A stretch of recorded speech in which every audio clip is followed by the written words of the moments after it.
warahmatullahi wabarakatuh. Perkenalkan, nama saya Ridwan Gunawan dengan NPM 2113221 dari Fakultas Teknik, Prodi Teknik Informatika Universitas Sangga-Buana.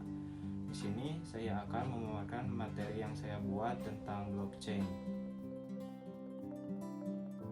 Bila diterjemahkan dalam bahasa Indonesia, blockchain memiliki arti rantai blok. Blockchain dapat didefinisikan sebagai daftar blok yang akan terus bertambah, di mana tiap blok dihubungkan dengan hash dari blok sebelumnya.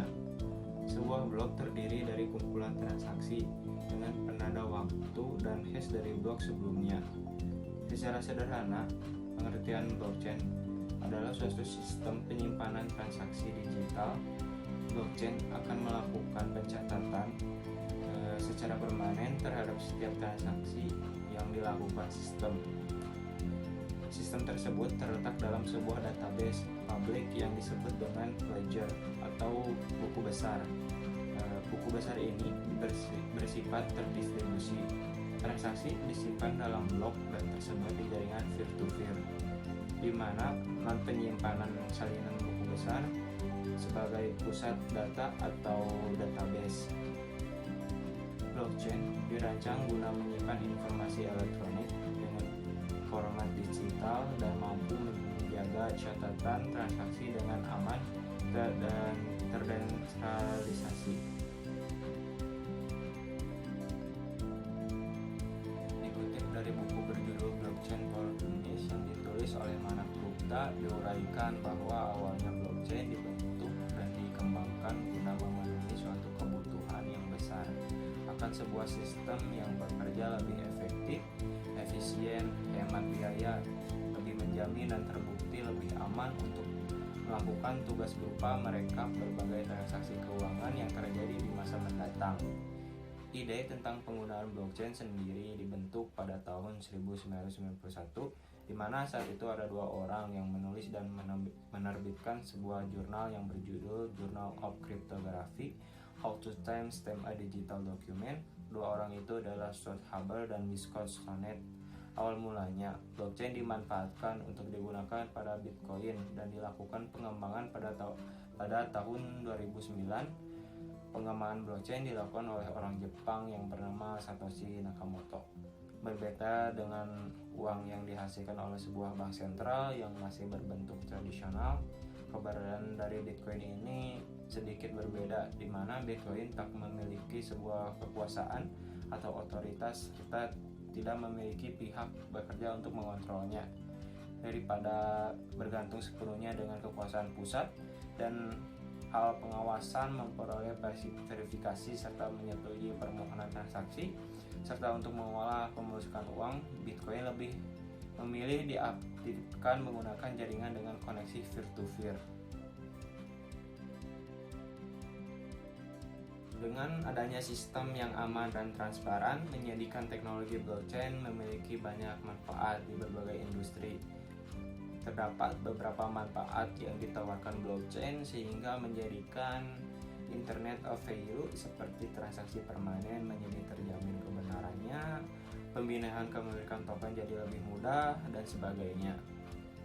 Misalnya, industri asuransi memanfaatkan teknologi blockchain. Dengan bantuan blockchain, industri yang berporos pada manajemen kepercayaan ini dapat memastikan identitas seseorang.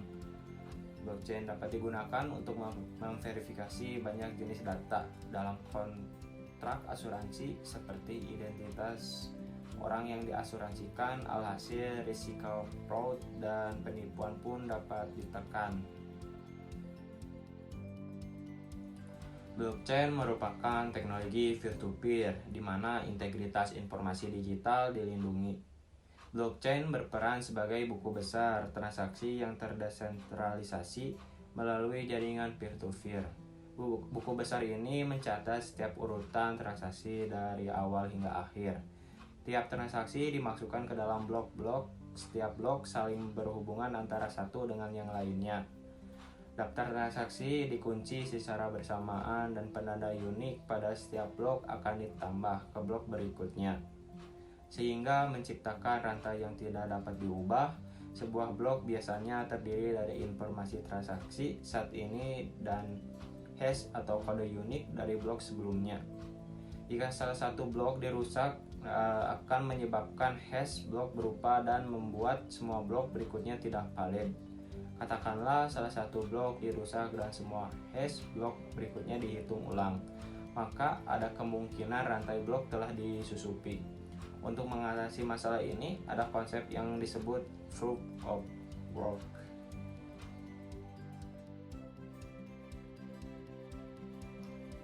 Kualitas keamanan data lebih terjamin. Database yang ada di dalam blockchain bersifat event only, di mana hanya bisa menambahkan dan tidak bisa atau tidak memberikan akses untuk memperbaiki data tersebut. Dengan demikian akan menyulitkan peretas yang hendak meretas data yang ada di dalam blockchain. Menggunakan lebih banyak sistem transparan. Seperti yang sudah kami jelaskan di awal, bahwa teknologi blockchain menyediakan keunggulan berupa keefektifan dalam menyimpan transaksi serta jejak informasinya. Hal ini bahkan sampai dibuktikan dengan adanya keamanan serta ketransparansian dari data yang disimpan. Hal ini dibuktikan dengan ketika adanya proses transaksi yang berlangsung, akses publik bisa dilihat oleh semua pihak tanpa harus melalui proses login terlebih dahulu. Kualitas audit yang jauh lebih baik. Ada sebuah keuntungan yang dimiliki oleh blockchain, di mana pengguna diberi akses untuk dapat mengetahui semua riwayat serta jejak dari audit aset yang dimiliki oleh pengguna tersebut. Hal ini sangat membantu dalam mengurangi risiko penggelapan dana yang saat ini marak terjadi di lingkungan pengusaha. Dapat mencegah adanya kemungkinan biaya middleman. Hadirnya blockchain bukan semata-mata akan berlangsung membantu dan menghilangkan adanya biaya middleman dalam sekejap mata. Middleman atau yang bisa disebut dengan calo ini sering menambahkan biaya transaksi sebagai bentuk upah untuk jasa mereka dalam menggantikan peran sesuatu. Nah, inilah keunggulan dari blockchain, di mana semua tindakan atau kegiatan dari pencatatan riwayat dan jejak akan menjadi lebih teratur, terstruktur, dan terarah. Hal ini juga menjadi lebih bersifat kekal dan awet. Mungkin sekian pemaparan dari materi yang saya berikan. Mohon maaf bila ada kesalahan kata. Wassalamualaikum warahmatullahi wabarakatuh.